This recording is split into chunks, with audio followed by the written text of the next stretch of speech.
Good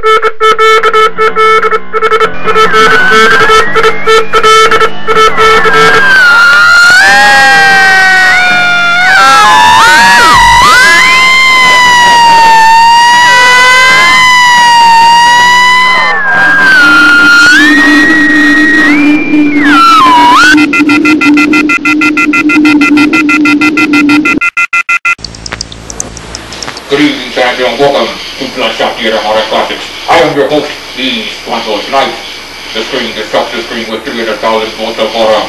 This is part 1 of The Indestructible Man.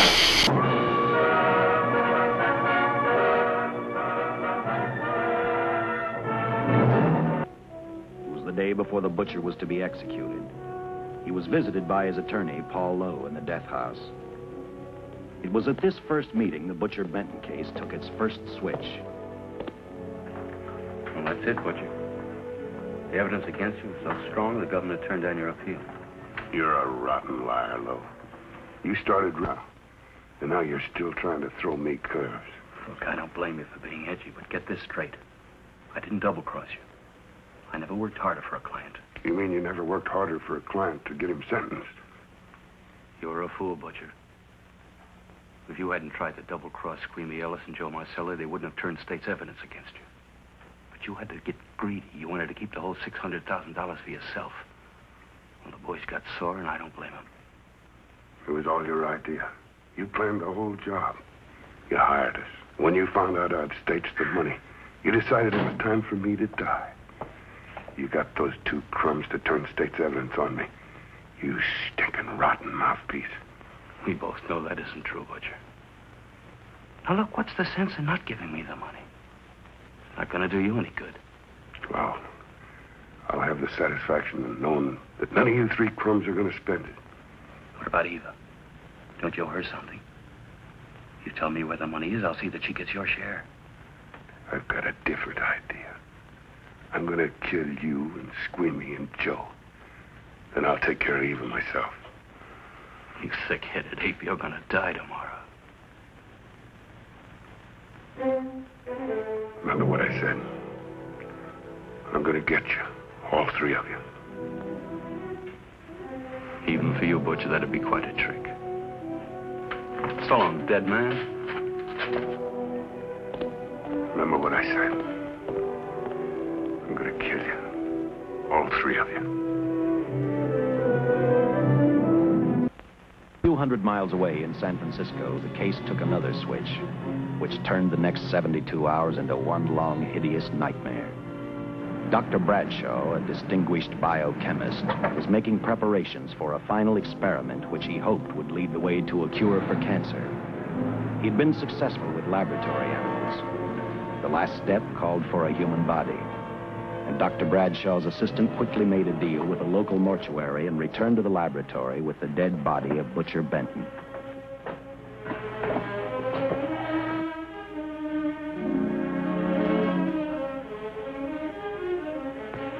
You made good time. Well, I didn't waste any. Any trouble? No, I just handed the money over and moved the body into your station wagon. That was that. Good. Get a syringe.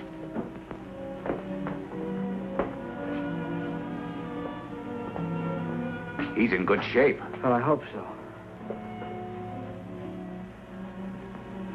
We'll get other blood samples later. We'll run this one through fast. Right. Now wheel him into the machine and then raise him. Right.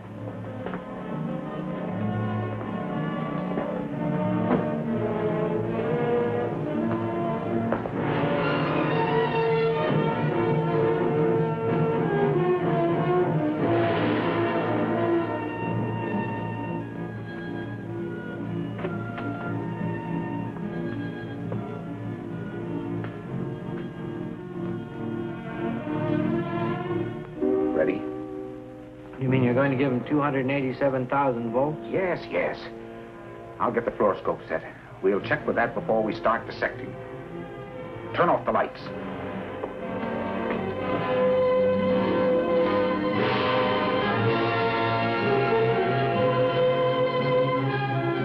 There you are, old boy. If you respond properly and my theory is sound, He'll be more famous dead than alive. Throw the switch.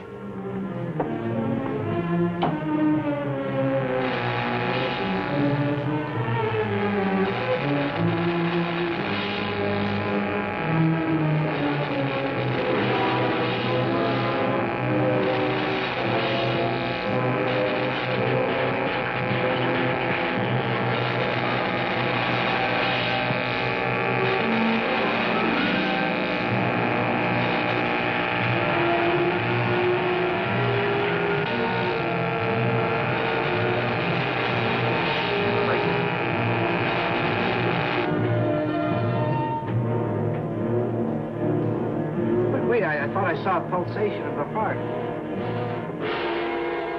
You're right. Dr. Bradshaw is beginning to breathe.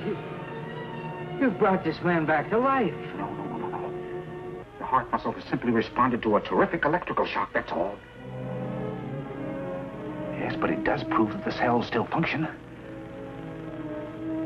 Dr. Bradshaw, he is alive. A shock reaction, it can't last. His cells are multiplying now, if your theory is right. We could keep that reaction going longer. But it's worth a try. Get the body out.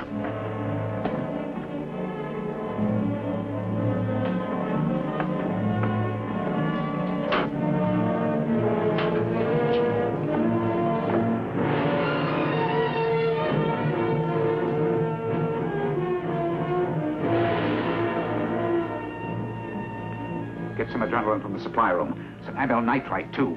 Hurry.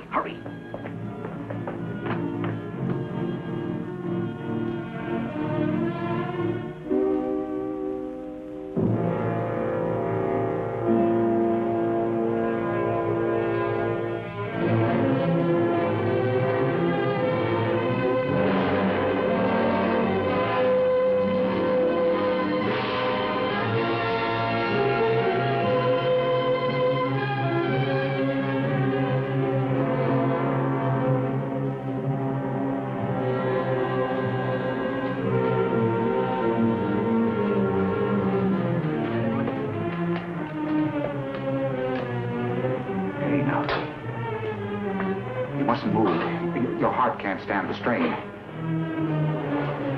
Now, you must lie still. Please. Easy now. Easy. You must lie. Easy, please. Oh.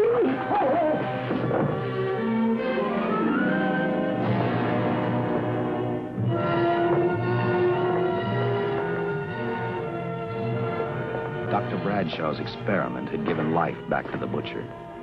He tried to talk, but the electrical voltage had burned out his vocal cords. Yet it hadn't destroyed his brain. He knew who he was. He knew who he hated. As he stumbled about the room, I think he thought only about one word: kill Lowe, Squeamy, and Joe Marcelli. The tremendous electrical voltage that Dr. Bradshaw had given the butcher had increased his cellular structure to the point where he was no longer a man.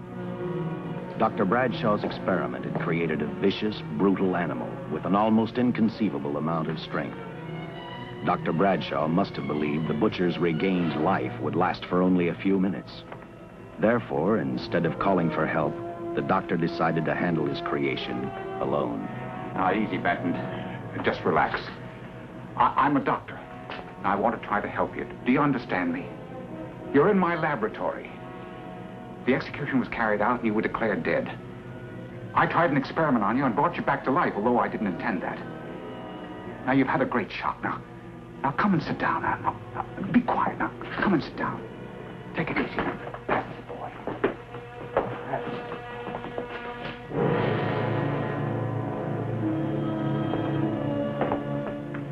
Careful. His reactions are violent. How do you explain this? Each cell must have multiplied 100 times, perhaps thousands. His strength is unbelievable. No, it's too late for the amyl nitrite. I want to get some blood samples, make some tests on him, find out what's happened. Get me a syringe.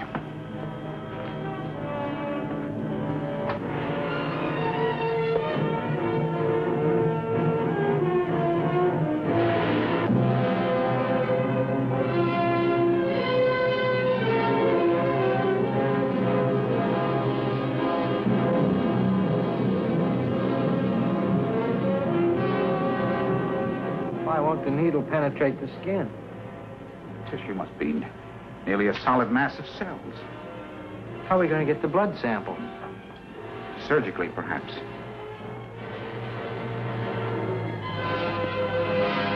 Now, easy, man. Take it easy. You can't leave here now. I'm responsible for your being alive.